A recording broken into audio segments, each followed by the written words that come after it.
Bonjour et bienvenue à cette conférence de presse de rentrée de l'Association des journalistes parlementaires avec aujourd'hui la présidente de l'Assemblée nationale, Yaël Braun-Pivet. Bonjour Madame la Présidente. Bonjour. Et merci d'avoir accepté d'être notre première invitée pour ce début de session parlementaire et même ce début de législature.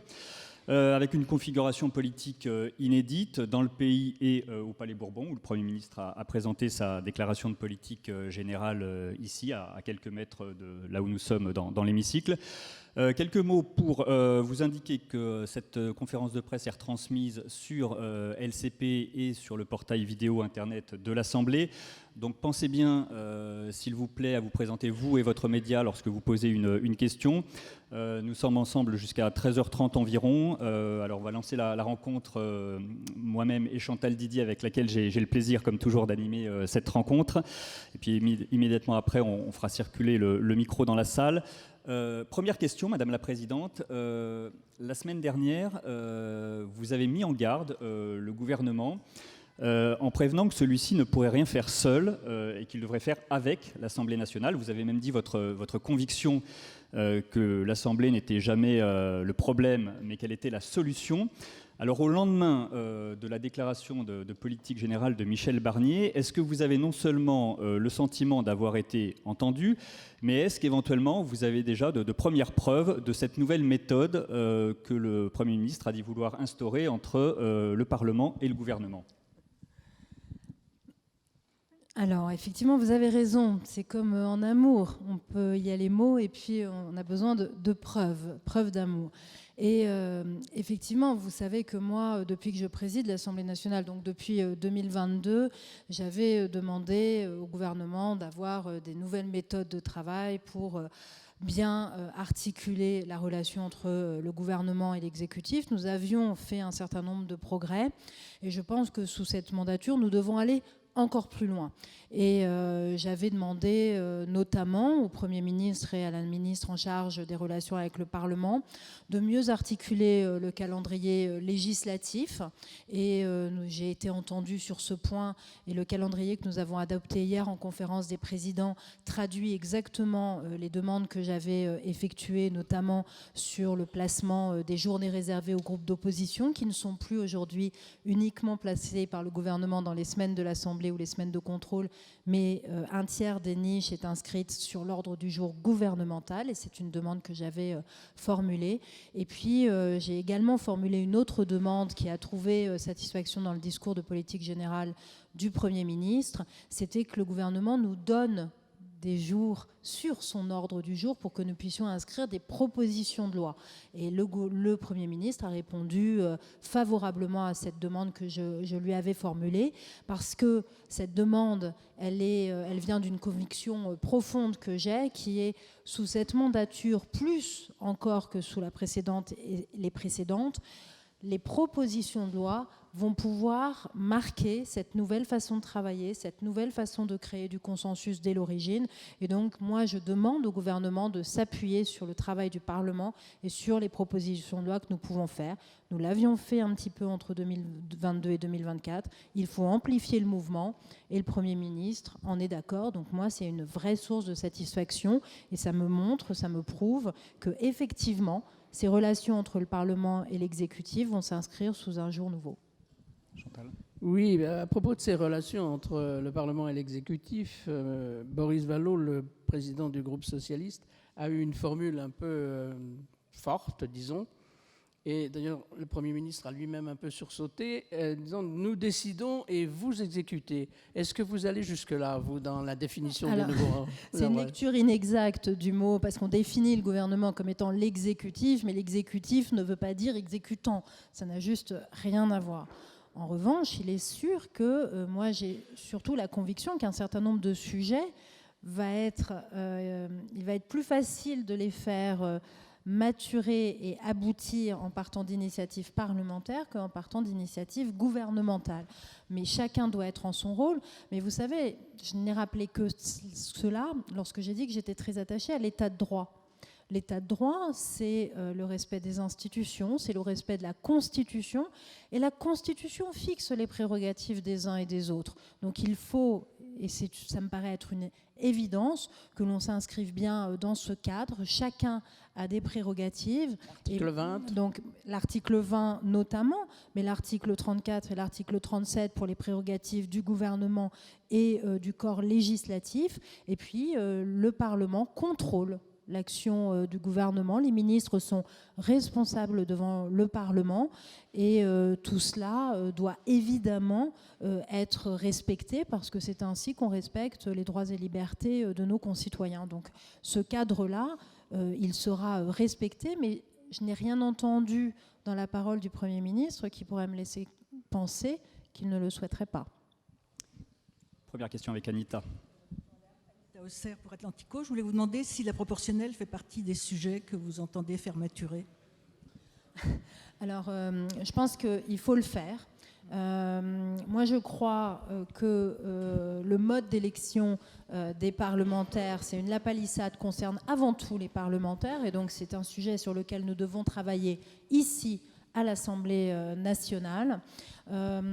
J'avais mené des consultations sous la précédente mandature, j'avais rencontré l'ensemble des présidents de groupe pour voir s'il y avait une capacité à aboutir sur une proposition de loi qui nous serait commune sur la proportionnelle.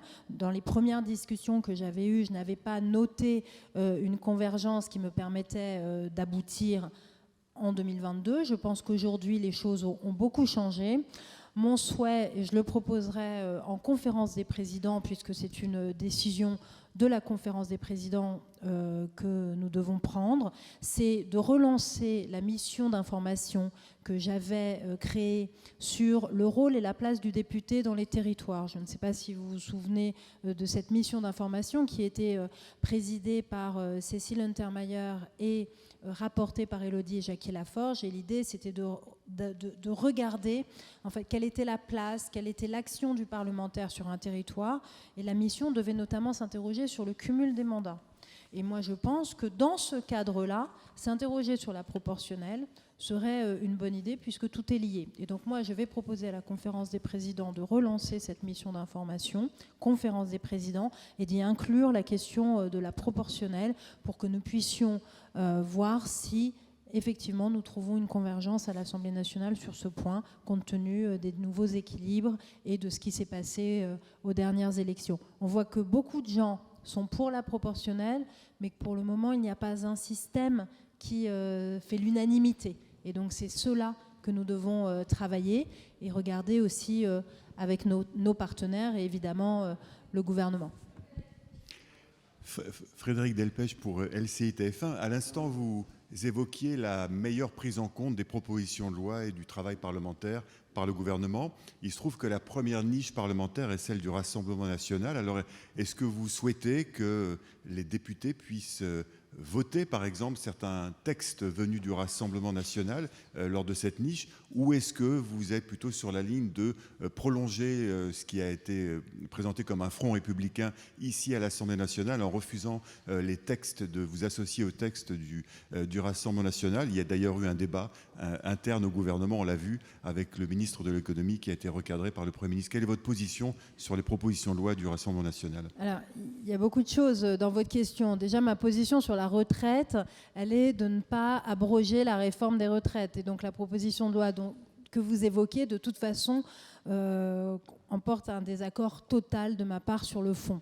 Maintenant, lorsque je dis il faut faire maturer les textes et il faut que les solutions viennent du Parlement, je fais surtout allusion à du travail transpartisan, tel que je l'avais initié dès 2022, c'est-à-dire dès l'origine, faire travailler des parlementaires ensemble, majorité et opposition, dans le cadre notamment des travaux menés par les commissions permanentes ou par la conférence des présidents, travaux de contrôle, travaux d'évaluation, à travers des missions d'information qui débouchent sur des propositions de loi qui sont nativement opposition et majorité, et qui peuvent permettre d'aboutir à trouver des majorités plus importantes dans l'hémicycle. C'est ce que nous avions fait de 2022 à 2024 à travers notamment toutes les semaines transpartisanes que nous avions créées sous mon initiative. Moi, j'ai interrogé les présidents de groupe, je les ai réunis il y a 10 jours de cela, les 11 présidents de groupe. Ils sont d'accord pour pour poursuivre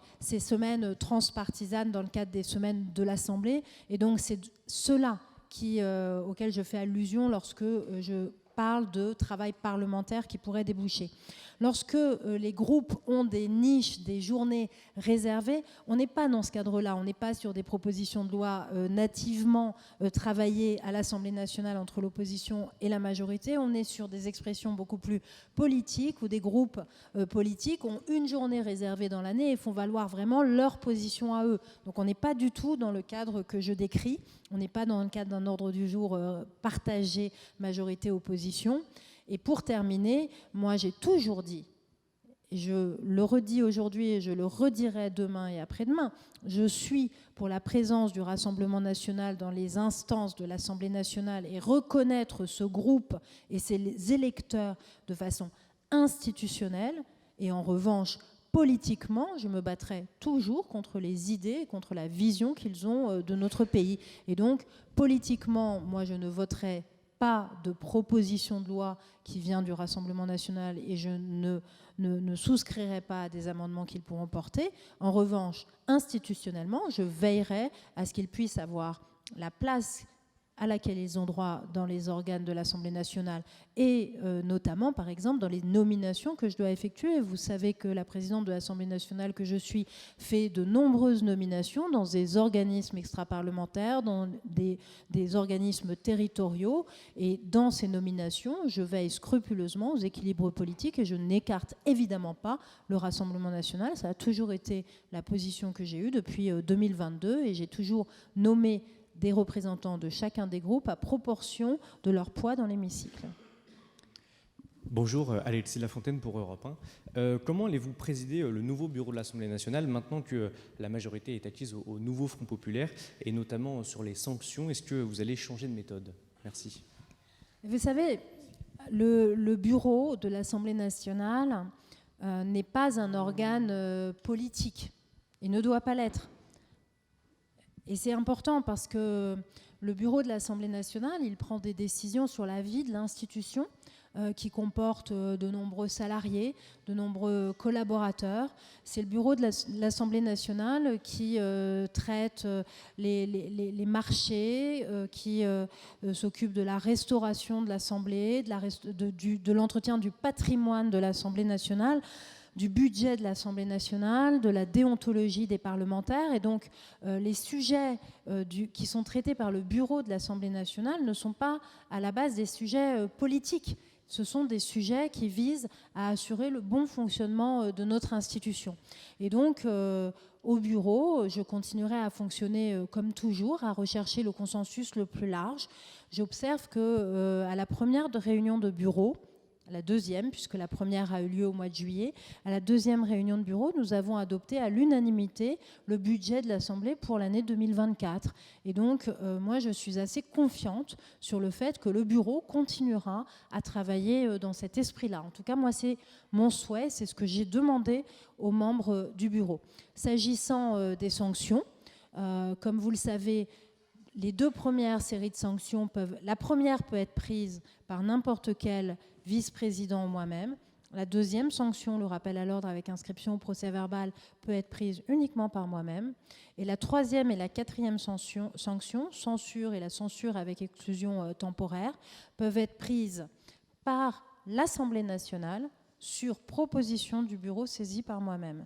Et donc, chacun prendra ses responsabilités. Si à un moment donné, moi je vois qu'il y a un comportement d'un parlementaire dans l'hémicycle qui justifie que je propose au bureau la sanction la plus lourde, je la proposerai.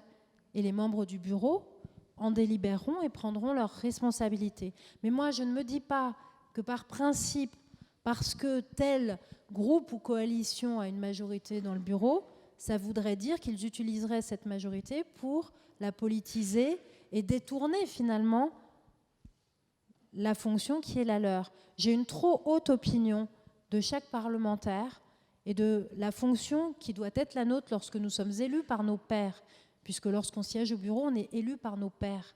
Lorsqu'on est président de l'Assemblée, on est élu par nos pairs. Eh bien ça vous engage.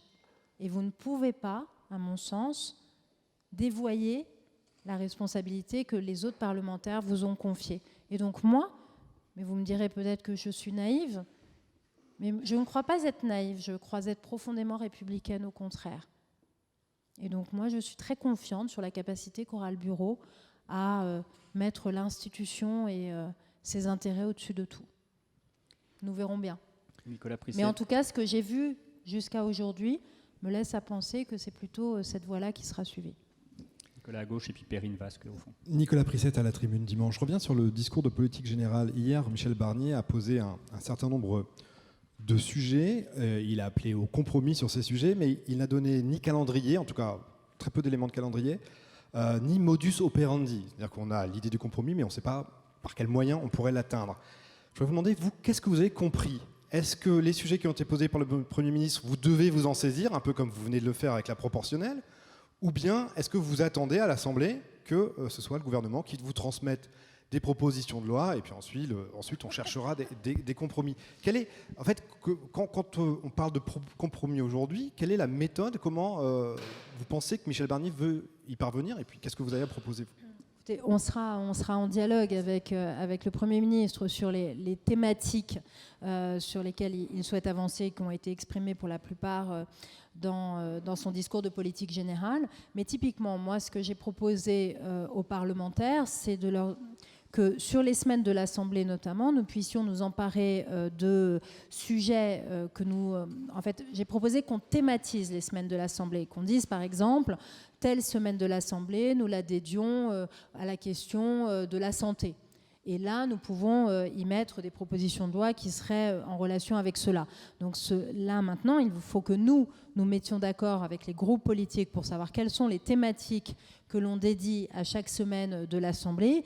Et cela doit se faire en bonne intelligence avec le gouvernement. Il ne s'agit pas de mener en même temps des travaux dans des propositions de loi et des travaux dans des projets de loi. Ça n'aurait strictement aucun sens. Donc il faut que cela se fasse dans un dialogue constructif avec le gouvernement, mais en aucun cas le gouvernement va venir dire à l'Assemblée nationale voici les 5 sujets dont vous devez vous emparer dans des propositions de loi et travailler dessus et nous nous chargeons du reste.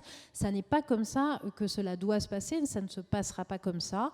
Les groupes politiques ont leur autonomie pour le choix des sujets qu'ils doivent porter en transpartisan. Concernant le calendrier, vous avez raison que hier nous n'avons pas eu de grands éléments de calendrier. Je voudrais sur un point être très clair devant vous aujourd'hui. Je n'ai pas été satisfaite par l'intervention du Premier ministre sur la question de la fin de vie. Il ne s'agit pas de réouvrir un dialogue avec l'Assemblée nationale, le Sénat, les professionnels de santé au début de l'année 2025. Ce dialogue, il doit intervenir dans l'hémicycle, avec les parlementaires, avec les députés, et nous devons reprendre l'examen du texte là où nous l'avons interrompu. Moi, j'ai fermé la lumière de l'Assemblée nationale le vendredi, l'avant-veille de la dissolution. J'ai présidé jusqu'à minuit. Et j'ai dit aux députés qui étaient présents, nombreux, la séance est suspendue, on reprend lundi. Nous n'avons pas repris le lundi suivant. J'entends bien qu'on reprenne rapidement et donc moi je ne me satisferai pas de tergiversation en la matière. Le débat aujourd'hui, il doit avoir lieu à l'Assemblée nationale, nulle part ailleurs. Ça veut dire concrètement sur ce sujet que si le gouvernement tarde trop ou relance seulement une réflexion et non pas l'examen du projet de loi, vous faites partie des députés nombreux qui sont prêts à inscrire à l'ordre du jour d'une semaine de l'Assemblée la proposition de loi d'Olivier Favorny que vous avez signée d'ailleurs et qui reprend en fait le texte sur la fin de vie là où on était resté, en l'état où il était resté au moment de l'examen dans l'hémicycle. Exactement. Écoutez, et ce sera à nouveau une décision de la conférence des présidents. Et ce sont les présidents de groupe qui pourront exprimer leur point de vue. Mais en tout cas, il est certain qu'une semaine de l'Assemblée pourrait être très opportune pour pouvoir reprendre l'examen de ce texte. Nous en déciderons, mais en tout cas, que ce soit sur un ordre du jour parlementaire ou un ordre du jour gouvernemental, nous devons poursuivre le débat. Et si le gouvernement ne prend pas d'engagement clair en la matière, est-ce que vous êtes prête, partisane, d'inscrire ce texte dès la semaine de l'Assemblée qui viendra au mois de décembre ? Écoutez, si effectivement, moi je vais en dialoguer avec le Premier ministre, je lui en ai déjà évidemment parlé. Donc moi je suis prête à l'inscrire sur la première semaine de l'Assemblée, donc celle qui commencera le 2 décembre. Mais je souhaite que ça se fasse à nouveau en bonne intelligence avec le gouvernement. Donc nous discuterons avec le Premier ministre de cet ordre du jour. Mais si nous n'avons aucune perspective d'ordre du jour, il faudra que chacun prenne ses responsabilités. Et moi, je ne doute pas que l'Assemblée prendra les siennes. Perrine. Vous savez, c'est un texte qui est extrêmement attendu par les Français. Il y a eu une convention citoyenne. Le gouvernement, et je le salue, et je voudrais vraiment saluer l'action d'Agnès Firmin-Le qui était en charge de la préparation de ce texte, a travaillé pendant près d'1 année à consulter les professionnels après la convention citoyenne, à associer les parlementaires. Les débats se tenaient de façon extrêmement respectueuse et constructive dans l'hémicycle. J'en ai présidé pratiquement les 3/4. Et donc, nous sommes prêts. Donc, vous savez, il y a des débats qu'il faut avoir, et il faut les avoir à l'Assemblée nationale. Ça ne veut pas dire que l'Assemblée nationale adoptera. Je ne sais pas ce que fera l'Assemblée nationale. Mais en tout cas, nous sommes prêts à en discuter. Justement, ma première question portait sur cette fin de vie. Effectivement, je vous ai vu tiquer hier lorsque le Premier ministre en a parlé. Mais le gouvernement a changé, l'orientation politique du gouvernement également a changé. Est-ce que cette façon de botter en touche du Premier ministre, de ramener cette loi fin de vie à des discussions ultérieures au lieu de reprendre le texte, signifie peut-être une aversion personnelle du Premier ministre sur ce texte? Est-ce que vous craignez de ne pas y arriver? Et puis ma deuxième question porte sur la destitution qui a été donc rejetée ce matin en commission des lois. Cependant, le règlement de l'Assemblée impose tout de même qu'elle passe sous 13 jours dans l'hémicycle, sauf si le gouvernement met, si je comprends bien, un texte urgent à l'ordre du jour. Est-ce que vous pensez que cette destitution va être discutée dans l'hémicycle sous les 15 jours? Est-ce qu'il y a encore une façon d'y échapper, entre guillemets? Alors, sur la fin de vie, c'est terrible parce que je suis très expressive au perchoir, en fait. et rien ne vous échappe. Oui, j'ai été déçue. Évidemment, parce que je sais que c'est un texte qui est attendu par les Français. Et je sais que l'Assemblée est prête à en discuter. Donc c'est la raison pour laquelle, effectivement, moi je suis convaincue que maintenant le temps du Parlement est venu sur ce sujet. Donc à nouveau, nous verrons bien, mais vous savez, j'ai entendu certains dire le texte tel qu'il a été voté jusqu'à présent ne nous convient pas complètement. Mais il va y avoir une double navette. Le texte qui va être voté par l'Assemblée nationale, il va aller au Sénat, il va revenir à l'Assemblée, il va repartir au Sénat. Nous ferons une commission mixte paritaire. Si elle n'est pas conclusive, le texte reviendra à l'Assemblée, repartira au Sénat. Donc nous avons le temps de le faire évoluer. Et moi, j'ai toujours dit qu'il fallait prendre le temps de cette évolution. Mais il faut commencer maintenant. Nous avons suffisamment perdu de temps. Le texte aurait dû être voté ou rejeté le 18 juin. Nous sommes en octobre. Il n'est pas question d'attendre encore longtemps parce qu'autrement, ce serait un enterrement de première classe. Soyons réalistes. Si nous voulons prendre le temps, c'est-à-dire 18 mois, 2 ans, si nous voulons aboutir à son examen et à un vote définitif avant la fin de la mandature, dernier texte utile, c'est décembre 2026, eh bien, c'est maintenant. Si on veut prendre 2 ans pour l'examiner, le voter, c'est maintenant qu'il faut y aller.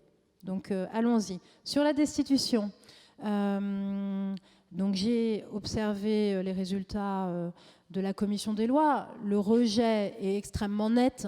Les parlementaires, une très grande majorité des groupes politiques ont voté pour l'irrecevabilité. Et je pense que c'est important parce que ne tournons pas autour du pot, c'est une évidence qu'elle est irrecevable, elle ne correspond absolument pas aux critères qui ont été définis dans la loi, et donc ça, c'est vraiment une procédure dilatoire. Donc la commission des lois a rempli son rôle. Maintenant, la loi nous prescrit un débat dans l'hémicycle effectivement, dans un délai maximum de 15 jours. C'est à la conférence des présidents de décider de l'inscription. L'inscription n'est pas automatique, c'est la conférence des présidents qui inscrit les textes. Donc il faudra que la conférence des présidents, mardi prochain, puisse délibérer de cette question et estimer si oui ou non il y a une inscription en séance. Ça n'est pas forcément évident compte tenu des résultats très nets des débats en commission, qui sont des débats qui nous ont éclairés et qui, je l'espère, ont éclairé les citoyens, puisque les débats en commission sont retransmis et sont filmés.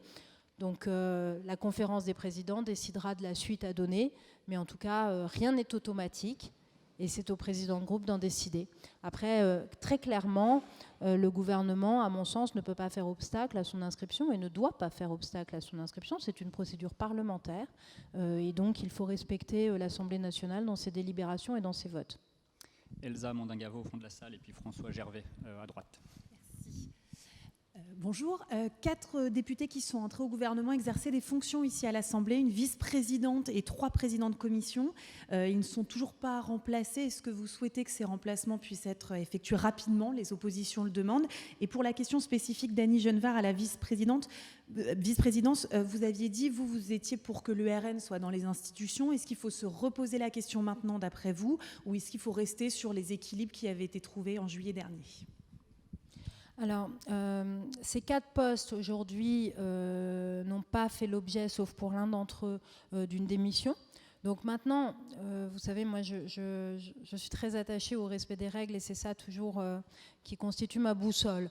Et donc, aujourd'hui, il faut bien savoir que les commissions fonctionnent correctement et il y a nos règles prescrivent que c'est le doyen des vice-présidents de chacune des commissions qui assure par intérim les fonctions de présidence. Donc c'est important toujours de se dire qu'il y a une continuité dans le fonctionnement institutionnel. J'en profite pour faire une incise. J'ai lu un article comme quoi nous n'aurions plus de déontologue depuis les élections. C'est archi faux. Le déontologue travaille et contrôle les parlementaires pendant 6 mois après la dissolution et nous nommerons un autre déontologue au début de l'année 2025. Et c'est juste la stricte application de nos règles, mais je vous dis ça parce que j'ai lu un article qui disait l'inverse. Et c'est important parce que nos concitoyens sont très attachés à la déontologie, au contrôle des parlementaires. Et je ne voudrais pas qu'ils croient que les parlementaires, dans la période actuelle, ne sont plus du tout contrôlés sur l'utilisation qu'ils font de leurs frais de mandat, notamment, etc. Donc, pour répondre très clairement à votre question, nous organiserons dans chacune des commissions les élections dès qu'il y aura des démissions qui auront été enregistrées par les présidents de commission. Et de la même façon pour la vice-présidence de l'Assemblée nationale, nous organiserons dans la foulée de la démission de Mme Genevard, les élections. À ce jour, je n'ai pas enregistré de démission de Mme Genevard de son poste de vice-présidence. Ça n'entraîne strictement aucun changement dans les équilibres. J'ai 5 vice-présidents qui pourront présider les séances. Concernant la présence du Rassemblement national à ces postes-là, vous savez qu'aujourd'hui, on est dans un fonctionnement d'élection dans l'hémicycle. Donc, dans un fonctionnement d'élection, on peut avoir des souhaits, mais ils ne sont pas forcément réalisés puisque ce sont les parlementaires qui se présentent et qui votent. C'est vrai que c'est beaucoup plus facile d'organiser la juste représentation de chacun lorsqu'on a ce qu'on appelle le fameux accord au point prévu par l'article 10 de notre règlement qui permet d'assurer la juste représentation de chacun. Ce que nous avions fait en 2023, nous avions eu un accord au point. François Gervais, Horizon Politique. Le Premier ministre a annoncé hier des mesures pour calmer la situation en Nouvelle-Calédonie. Il a dit également que vous feriez avec le président Larcher une mission de concertation. Est-ce que vous pouvez nous en dire un peu plus? Quand et où et comment? Où on le sait. Ouais. Alors, nous sommes avec le président Larcher extrêmement attentifs à la question de la Nouvelle-Calédonie et ce, depuis toujours. Alors lui, depuis beaucoup plus longtemps que moi, mais moi, dès 2017, j'ai suivi la situation. J'ai été à plusieurs reprises en Nouvelle-Calédonie et j'exerçais des fonctions. Je présidais une mission de contact ici que nous avons renouvelée sous cette mandature. Et donc nous avions dit depuis plusieurs semaines, voire plusieurs mois, notre disponibilité à tous les deux pour exercer une mission si le président de la République et le Premier ministre l'estimaient utile, parce que sur ce sujet, mais comme sur beaucoup d'autres, l'idée, ça n'est pas d'entrer dans une concurrence ou de gêner les choses. Et donc, nous avions juste indiqué notre disponibilité parce que les acteurs nous en parlaient de façon extrêmement régulière. Et donc, le Premier ministre souhaite que nous réalisions cette mission. Maintenant, mon cabinet va se rapprocher de lui, et puis moi, je vais m'entretenir de façon approfondie avec le président du Sénat pour savoir un peu quels seront les contours et comment elle va se dérouler. Aujourd'hui, je ne peux malheureusement pas vous en dire plus, si ce n'est que nous souhaitons contribuer à la recherche d'une solution politique sur place, parce que cette solution politique est importante et qu'il nous faut envoyer des signaux. J'ai rencontré beaucoup d'acteurs économiques qui nous disent, en fait, compte tenu de la situation, on a besoin d'y voir clair si on veut reconstruire. Et donc, je pense que c'est très important qu'on ait tous une attention immédiate sur le sujet. Donc, de façon, sans en avoir discuté de façon approfondie avec les uns et les autres, il est évident que la mission, et que nous devrons avec Gérard Larcher nous rendre en Nouvelle-Calédonie dans les prochaines semaines pour pouvoir rencontrer tous les acteurs, prendre conscience de l'étendue des dégâts sur place, pouvoir échanger aussi avec la population. C'est important de revenir toujours et encore aux citoyens. Mais nous verrons aussi quelles sont les attentes du Premier ministre à l'égard du Parlement en la matière. Oui, bonjour, Gabriel Bourovitch pour l'agence France-Presse. Pour revenir sur le sujet des retraites qu'on a brièvement abordé sous l'angle de la proposition de loi du Rassemblement national, qui a été jugée recevable sur le plan financier. Et il se trouve qu'il y a un autre vecteur, il y a le budget de la sécurité sociale qui arrive. La gauche a déjà annoncé sa volonté de déposer des amendements allant dans le même sens, l'abrogation de la réforme des retraites, dont la recevabilité financière sera à la main d'abord du président de la commission des finances, puis en séance à la vôtre. Il y a des précédents sur le sujet. Est-ce que en séance, vous souhaitez que le débat puisse avoir lieu, ou est-ce que vous pouvez nous dire dès à présent que vous userez de votre pouvoir et appliquerez l'article 40 autant que nécessaire? En fait, la réponse est dans votre question. Parce que moi, j'ai toujours, et c'est mon rôle, et c'est pour ça que j'ai été élue, j'applique la loi et rien que la loi. J'applique le règlement de l'Assemblée et rien que le règlement de l'Assemblée. Et surtout, j'applique la Constitution et rien que la Constitution. Et donc, vous avez la réponse. Si un amendement arrivait en séance publique sur ce sujet, j'appliquerais la loi et la Constitution, et donc je le déclarerai évidemment irrecevable. Après, vous savez également que tout dépend de la façon dont c'est rédigé, etc. Moi, je ne prends jamais de décision à vide, je ne prends jamais de décision à chaud, et j'examine toujours scrupuleusement les choses, et je le ferai comme à mon habitude. Bonjour, Charlotte Urien-Tomaca pour RFI. Petite question sur la situation au Proche-Orient. On a vu l'escalade qui a eu lieu hier notamment. Quelle est votre réaction déjà? Première question. Et ensuite, est-ce que vous pensez que la France a réagi suffisamment fermement, notamment la réaction de Michel Barnier, mais aussi le communiqué de presse de l'Élysée cette nuit? Alors, la situation est dramatique. On assiste à une escalade jour après jour. Et il ne faut pas que nous ayons un embrasement de cette région. Et donc, c'est extrêmement préoccupant. On voit qu'Israël a été très durement attaqué cette nuit par l'Iran. Et il faut que nous fassions les meilleurs efforts pour ramener de l'apaisement dans la région, et nous avons besoin de chacun. Et je trouve que le communiqué de presse, effectivement, de l'Élysée après le Conseil de défense, pour moi, est parfaitement à la hauteur, même si je déteste m'exprimer sur ce type, je ne déteste commenter des décisions ou des prises de position de l'exécutif, mais en tout cas, il me semble que la position est la bonne. Il faut qu'on soutienne Israël dans l'attaque qu'ils viennent de subir. Il faut qu'on soutienne tous ceux qui luttent contre le terrorisme, et nous faisons partie des premiers pays victimes du terrorisme, et il faut que l'on protège toutes les populations civiles, quelles qu'elles soient, et il faut évidemment que nous fassions entendre la voix de la France. Pierre, au fond de la salle. Oui, bonjour, Pierre Ducan de Contexte. Vous venez de rappeler qu'il n'y aura d'élection à la vice-présidence vacante de l'Assemblée que dès lors qu'il y aura une démission qui sera transmise. La question du coup, c'est de savoir quand vous allez trancher la question des délégations à la présidence de l'Assemblée, puisque on en parlait, la recevabilité des propositions de loi, par exemple, pourrait faire le cas d'une délégation, ça c'est la date. La deuxième question, c'est il avait été proposé par certains groupes de garder le fonctionnement de la précédente législature, notamment sur la recevabilité, c'est-à-dire que ce sont deux secrétaires qui pouvaient trancher cette question. Quelle est votre position là-dessus? Est-ce que vous pensez que le périmètre des délégations pourrait changer et le fait que ça prenne autant de temps, est-ce que ça ne va pas mettre du retard dans le fonctionnement de l'Assemblée parce qu'il y a aussi tout un tas d'instances, je pense au groupe d'études, groupe d'amitié à mettre en place. Ça, c'est ma première question. J'avais une autre question, pardon. On parlait des propositions de loi éventuellement sur la fin de vie, puisque ça serait une proposition de loi, et la proportionnelle.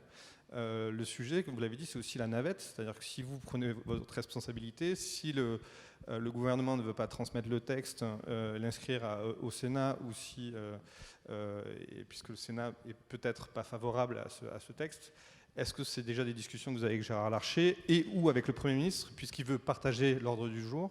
Est-ce que vous pouvez lui demander d'inscrire des propositions de loi contre son gré au Sénat, par exemple? Non, mais c'est pour ça, et vous avez raison, de poser la question. C'est pour ça que tout doit se faire dans une discussion avec l'exécutif et avec le Sénat. Moi, j'avais écrit dans un rapport, quand j'étais présidente de la Commission des lois, qui s'appelait « Plaidoyer pour un Parlement renforcé », justement, je pointais ce point qui était la considérable dépendance du Parlement concernant l'initiative parlementaire et que nous n'avions pas la maîtrise de la navette parlementaire. Et que nous n'avions pas la maîtrise de l'inscription à l'ordre du jour du Sénat, nous n'avons pas la maîtrise de la procédure accélérée, nous n'avons pas la maîtrise de l'inscription des conclusions de CMP. C'est quand même très dommageable. C'est ça le parlementarisme rationalisé. Et moi, je plaidais en tant que présidente de la Commission des lois et je plaide toujours en tant que présidente de l'Assemblée nationale pour une plus grande maturité et que les parlementaires puissent avoir davantage la maîtrise de la navette parlementaire. Donc, tout doit se faire dans une discussion. Donc, moi, je ne me place pas dans des hypothèses où nous serions contraints d'inscrire en semaine de l'Assemblée parce que le gouvernement ne veut pas inscrire, que le gouvernement ne voudrait pas faire de navette. On n'est pas du tout là-dedans. Moi, je suis convaincue que l'on va réussir à avancer en bonne intelligence et que l'on va trouver le bon chemin. Mais en tout cas, le bon chemin, c'est le chemin de la discussion parlementaire, je le répète. Après, sur les questions des délégations, nous trancherons ça au prochain bureau qui aura lieu le 9 octobre. Pourquoi ça a traîné? Parce que j'avais plusieurs vice-présidents qui revendiquaient les mêmes délégations et que je leur ai demandé de se mettre d'accord entre eux, ce qui d'habitude se fait, et ils n'ont pas été capables de se mettre d'accord entre eux. Et donc ça n'a pas été possible de trancher en juillet sur les délégations ni au premier bureau. Donc moi je vais les réunir à nouveau. La situation a un petit peu changé puisque Madame Genevard a été nommée au gouvernement, et donc nous allons trancher cette situation et nous pourrons adopter les délégations des vice-présidents au prochain bureau. J'en suis convaincue. Maintenant, ça n'entraîne pas de retard sur les attributions des uns et des autres, puisque j'ai d'ores et déjà écrit à tous les présidents de groupe pour leur demander de nous renouveler leurs souhaits concernant la création des groupes d'amitié et concernant la création des groupes d'études. Ainsi, nous n'avons pas pris de retard, et lorsque les vice-présidents seront désignés, ils pourront avoir d'ores et déjà toutes les demandes des présidents de groupe formulées pour la création de ces deux types de groupes.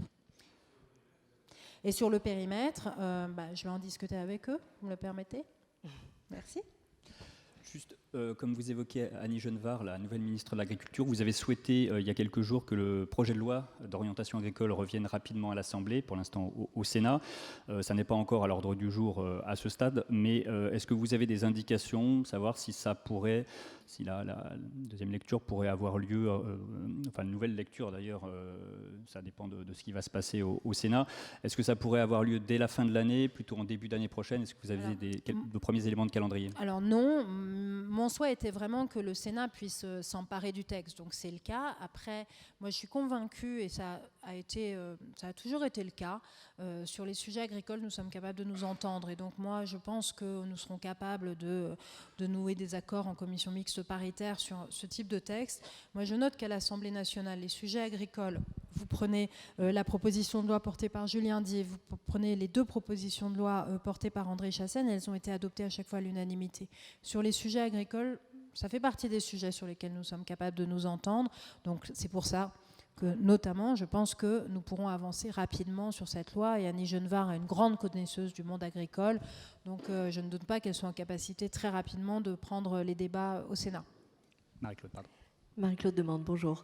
Donc sur la Calédonie, cette nouvelle mission qui a été lancée, et que pensez-vous surtout du report des élections provinciales pour fin 2025 ?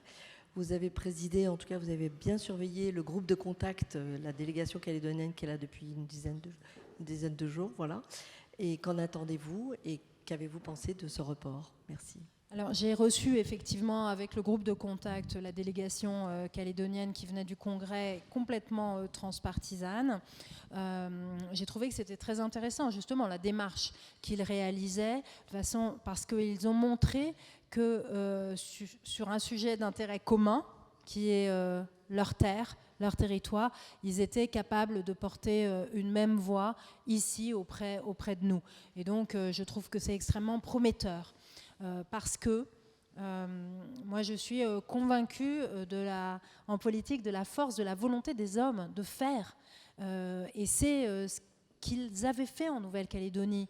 Lorsque Jacques Lafleur et Jean-Marie Tjibaou signent, se serrent la main, ça n'est pas facile pour eux. C'est difficile dans leur camp, ils ne sont pas portés par une unanimité. Et pour autant, ils prennent leurs responsabilités et ils ont cette capacité à avoir cet effet d'entraînement. Donc moi, je crois beaucoup en cela et cette délégation m'a donné de l'espoir à cet égard. Après, je pense qu'effectivement, sur le report des élections provinciales, donc la décision est prise. Je pense qu'elle correspond à une large demande, même si cette demande n'est pas unanime sur le territoire, mais néanmoins à une large demande, et pour pouvoir essayer encore et toujours d'aboutir à un règlement global. Le règlement global de la question calédonienne était l'objectif initial. Et puis, on parlait, le ministre de l'Intérieur parlait d'un petit accord, d'un grand accord. Nous sommes arrivés à un tout petit accord, qui n'était même pas un accord. Et donc, moi, je pense qu'il faut réouvrir le champ, enlever tout ce qui est extrêmement abrasif pour pouvoir remettre tout le monde autour de la table et recommencer les discussions. Et c'est ce que nous ferons avec le président du Sénat. Je l'espère. Bonjour, Projet Arcadie. J'aurais 2 petites questions. La première, c'est vous avez initié un certain nombre de chantiers en matière d'open data. Donc, je voudrais savoir s'il y avait des nouveautés qui allaient arriver là-dessus. Je reste dans mon chantier. Et ma deuxième question, en fait, il y a eu pas mal de récriminations sur le manque de transparence de certaines choses. Je pense aux CMP qui ne sont pas publics. On n'a pas non plus, parce que je l'ai cherché, un historique des sanctions de l'Assemblée nationale envers les députés. Parce qu'on a vu passer certaines infographies disant que sous la 16e législature, il y avait eu un record de sanctions. Moi, je suis prête bien à le croire. Le problème, c'est qu'en fouillant les archives, on n'a pas d'historique des sanctions. Aussi bien les rappels à l'ordre banals que les sanctions plus graves. Alors les sanctions plus graves, la dernière, c'était Maxime Gremens, donc ça remonte. Mais je pensais par exemple rappel à l'ordre avec inscription au PV, ça par exemple, on n'a pas un tableau qui dirait voilà, on en a eu tant. Et autre point, pareil en matière de transparence, c'est la jurisprudence, on va dire, de l'article 40. c'est pas toujours très clair en fait dans quel cadre l'article 40 s'applique, dans quel cadre il s'applique pas, et c'est pas lisible pour les citoyens. Et enfin, je le cache pas, pour moi non plus, c'est pas toujours lisible. Donc, est-ce que ça pourrait faire partie des chantiers, au même titre que le baromètre des lois qui a été mis en place et qui est un outil formidable pour nous? Est-ce que ça pourrait être des chantiers à venir pour cette législature? Beaucoup de choses à nouveau dans votre question. Pour les CMP, moi j'ai toujours été très opposée à la publicité des CMP parce que la CMP, j'en ai présidé ou vice-présidé plus de 70 en tant que présidente de la commission des lois. En fait, c'est une alchimie, la CMP. C'est des parlementaires, qu'ils soient députés ou sénateurs, qui sortent des postures pour essayer de trouver un accord, essayer d'aller chercher du compromis, proposer des propositions de rédaction, il y a des allers-retours, etc. Si demain, vous filmez ça en direct, c'est fini. Chacun va revenir dans ses postures politiques et vous n'arriverez plus à faire de CMP conclusive. Et c'est quand même pas l'objectif.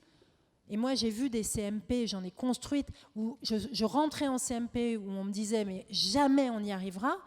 Et puis finalement, à force de travail, de suspension, d'échanges, etc., on arrive à une solution.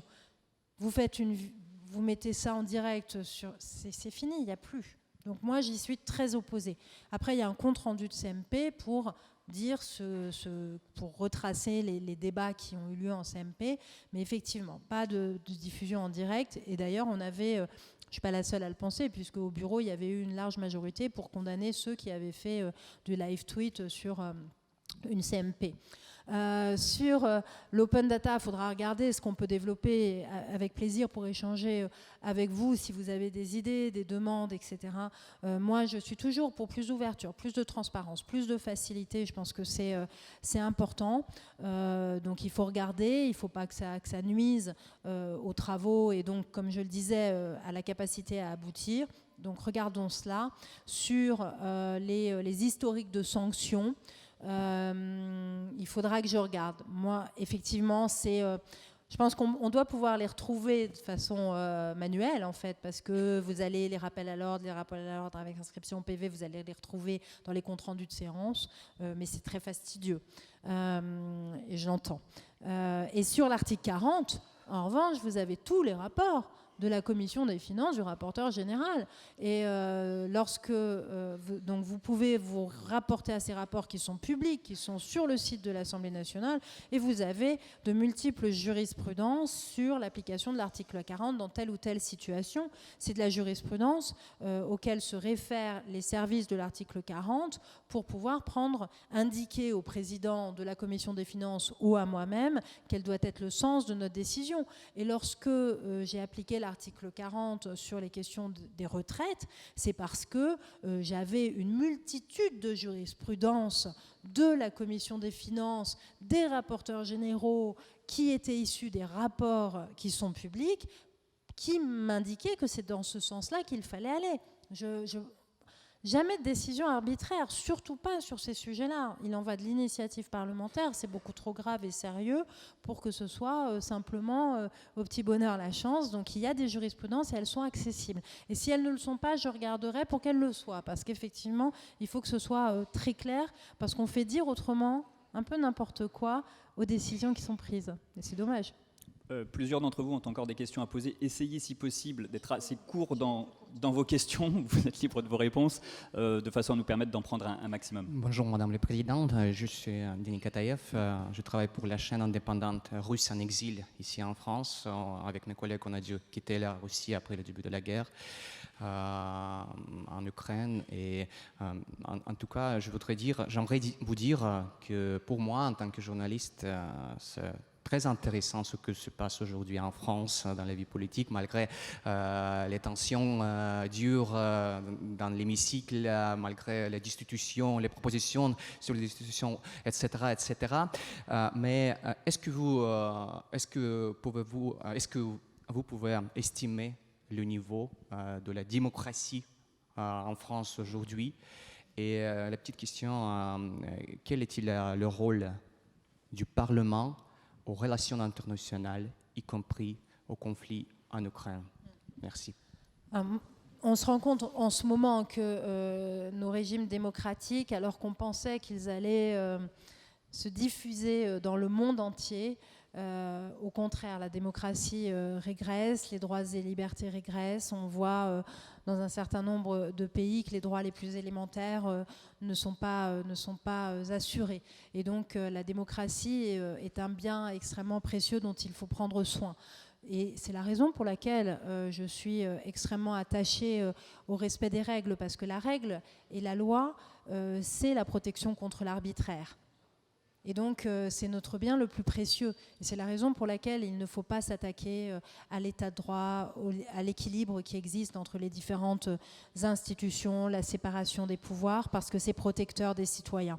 Et donc, il faut être extrêmement vigilant et ne jamais transiger avec cela. C'est le cas en France aujourd'hui. Nous avons des institutions qui sont extrêmement solides et on voit bien justement que malgré les aléas politiques, nos institutions, elles tiennent.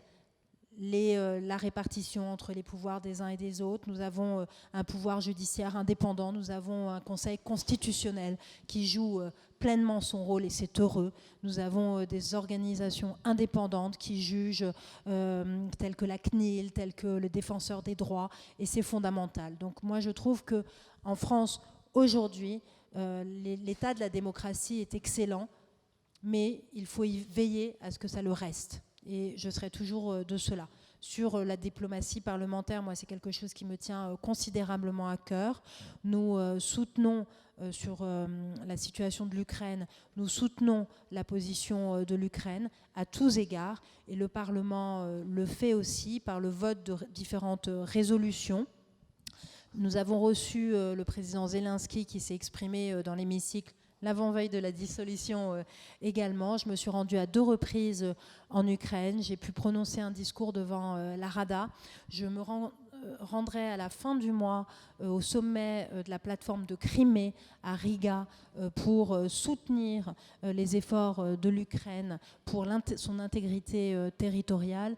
Et il est important que les parlements se mobilisent sur ces questions diplomatiques parce que les parlements représentent le peuple. Et donc que le peuple français dans son ensemble soit en soutien lorsqu'un pays est agressé tel que l'Ukraine par la Russie, c'est fondamental. Merci à vous. On va essayer de prendre 3 dernières questions. Émile Mallet, Patrick Roget et Audrey Tison. Oui, bonjour Madame la Présidente. Depuis 1 heure discutée, vous vous référez sans arrêt en disant « je veux respecter que la règle, que la loi, que le droit, le Conseil constitutionnel ». Laurent Fabius, président du Conseil constitutionnel, pour présenter la nuit du droit qui a lieu demain, a dit « nous vivons un malaise démocratique ». Est-ce que vous reprenez cette formule et est-ce que vous pensez que l'agitation parlementaire sur certains bancs contribue à alimenter ce désordre et qu'il y a derrière ça une volonté d'affaiblir la Constitution et de nourrir une crise de l'autorité en France? Alors, depuis des années, on voit qu'il y a une défiance qui grandit entre les citoyens et leurs représentants et les politiques. Et donc qu'il y ait une distance, qu'il y ait une fracture, qu'il y ait cette inquiétude, pour moi c'est une évidence et c'est extrêmement préoccupant. Quand je pense que notre arsenal et notre ossature juridique institutionnelle est solide et il faut la préserver. Après, je pense aussi qu'il faut combler cette défiance, mais que pour combler cette défiance, il ne s'agit pas d'adopter de nouvelles règles, il s'agit probablement d'adopter de nouvelles pratiques, il s'agit de faire mieux connaître la démocratie à nos concitoyens, et c'est aussi la raison pour laquelle je pratique une politique d'ouverture novatrice à l'Assemblée nationale. Nous avons doublé le nombre de visiteurs à l'Assemblée pour que les gens puissent mieux toucher du doigt la démocratie et mieux la connaître, et donc moins s'en méfier. Donc ce malaise démocratique tel qu'il a été qualifié par le président du Conseil constitutionnel, il existe et il faut le combler par ces nouvelles pratiques. Je suis d'accord avec vous sur le fait que le désordre de certains ne tend pas à atténuer ce malaise, mais et moi je suis convaincue que l'Assemblée nationale a un rôle considérablement important à jouer pour réduire ce malaise. Ouverture, exemplarité des élus, et c'est pour ça que j'insistais sur le déontologue, c'est fondamental pour nos concitoyens.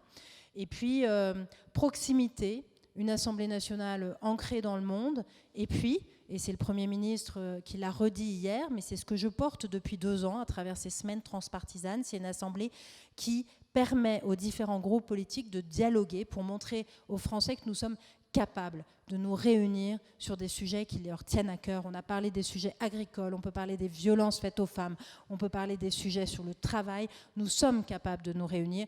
Il faut continuer parce que ça contribuera aussi à réduire ce malaise démocratique tel qu'il existe aujourd'hui. On va prendre 2 dernières questions de façon groupée, si vous le voulez bien. Patrick Roget et puis Audrey Tison. Oui, je reviens sur la Nouvelle-Calédonie. Le Premier ministre hier a annoncé que le projet de loi constitutionnelle sur le dégel du corps électoral ne serait pas soumis au Congrès, en accord avec le Président de la République. Vous, avec la mission de concertation, entendez renouer les fils du dialogue entre tous les acteurs en évitant les sujets qui sont abrasifs, comme vous avez dit, les sujets les plus abrasifs. Est-ce que ça veut dire que la question du corps électoral sera évitée dans les discussions à venir? Alors, je n'ai pas dit que j'éviterais les sujets abrasifs. Vous m'avez mal comprise ou je me suis mal exprimée. J'ai dit qu'il fallait, pour pouvoir aborder tous les sujets, enlever les points qui étaient abrasifs et notamment ces lois. Le fait, si on réunit la semaine prochaine le Congrès, ça peut nuire à la reprise du dialogue et la capacité qu'on peut avoir de discuter. Donc c'est en cela que je disais il faut enlever les sujets abrasifs. Mais évidemment que la question du corps électoral fait partie des sujets dont il nous faut discuter. C'est une évidence. On parle de démocratie à l'instant. Ça en fait partie. Une dernière question. Audrey Tison, France Info, pour finir sur une note peut-être un peu plus légère. Qu'avez-vous pensé du style Michel Barnier, notamment en toute fin de séance hier, lorsqu'il a repris la parole pour s'adresser aux différents groupes? Vous avez retenu quoi, la courtoisie ou le style un peu cassant?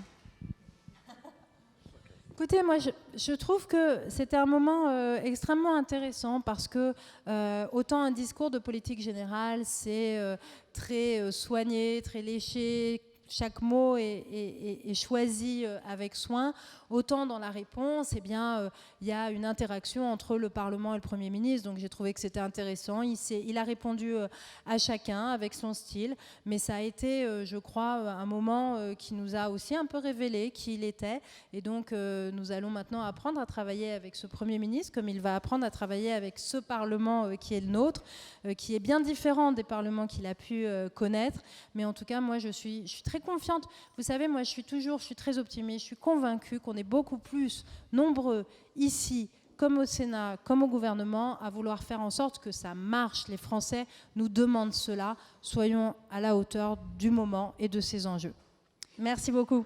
Merci à tous. Merci surtout Yael Braun-Pivet de nous avoir accordé 1 heure dans un emploi du temps très, très chargé. On va d'ailleurs vous retrouver dans quelques minutes à la présidence des questions au gouvernement. Bonne suite des programmes sur LCP.